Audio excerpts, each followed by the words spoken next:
let's talk about worst case scenario. Ito po ayaw nating mangyari, no? Kung ano man yung nangyayari ngayon doon sa Nepal, kung susinugod po yung parliament, sa France din po ngayon, kung saan hinaharangan po ngayon yung mga major highways nila. May protocol na po ba't na pag-uusapan nyo na dyan sa PNP kung sakali man na umabot po tayo sa ganong klase ng protesta?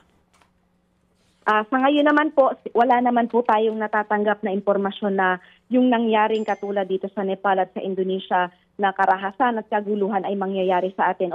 Pero kami naman po sa PNP ay nakahanda po. Meron na po tayong nakalatag na contingency plans at meron po tayong koordinasyon sa ating allied agencies maging sa AFP po kung sakali man po na may mag-escalate po yung mga pagtitipon na gagawin sa mga susunod na araw. Oo, so kung sakali magkaroon ng riot, iba pang kaguluhan, handang-handa po tayo dito.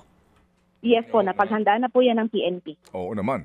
Kasi nga, meron na hong mga nangyayari sa labas, kaya natuto na po ang ating PNP. Ma'am, ano po ang bawal? Ano bawal? Practically po, anong bawal? Para po sa mga ralista, bawal po syempre yung magdala ng mga matutulis na bagay, bawal po yung makakapanakit. Sa amin naman po sa PNP, bawal po magdala ng baril.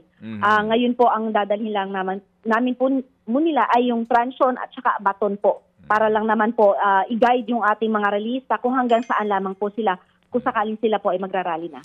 Mga kapatid, brothers and sisters, saan ka pa? Dito na tayo sa totoo. Dito na tayo sa True FM. Mga kapatid, mag-subscribe and follow po kayo sa social media accounts ng True Network PH. Yan po kami. Hanapin nyo lang True Network PH, Facebook, Instagram, YouTube, TikTok, and podcast. Mapa Apple or Spotify man yan, mahahanap nyo kami. Lahat ng mga napapanood at napapakinggan nyo po sa programa, nasa social media accounts namin yan. So, paano mga kapatid? See you sa social media!